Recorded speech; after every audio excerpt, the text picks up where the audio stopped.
அப்ப இந்த இந்த இடத்துலதான் இதை ஏதாவது வெடிக்க செய்யணும் அப்படிங்கிறது இலக்கா இருந்திருக்குமா? அல்லது இந்த ஏதாவது பொருளை எடுத்துக்கிட்டு போய் வேற இடத்துல ஸ்டோர் பண்றதுக்கோ இல்ல வேற பிளான்ல போகும்போது ஒரு தற்செயலா நடந்த ஒரு விபத்தா இது இருந்திருக்குமா? இல்ல இது வந்து கிளியர் கட்டா அவங்க பிளான் தான் பண்ணிருக்காங்க. ஏன்னா அந்த வண்டியோட ஃபுல் ரெக்கார்ட்ஸ் இப்ப போலீஸ் ரிலீஸ் பண்ணிருக்காங்க. ஓபன் சோர்ஸ்லயே நியூஸ் பேப்பர்ஸ்லயே வந்துருச்சு.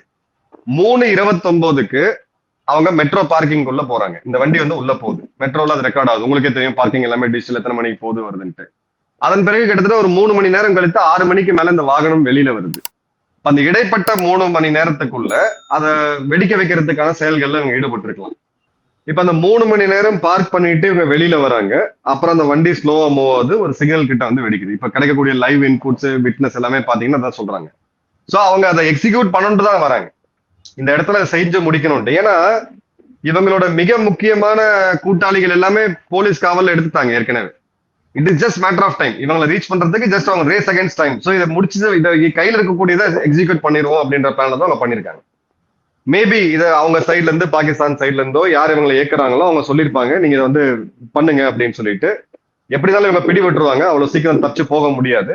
அதற்காக தான் இது செஞ்ச மாதிரி எனக்கு தெரியுது. தமிழ்நாடே கேள்விப்பட்டிராத அதிரடி விலை குறைப்பு சூப்பர் சரவணா ஸ்டோர்ஸ்.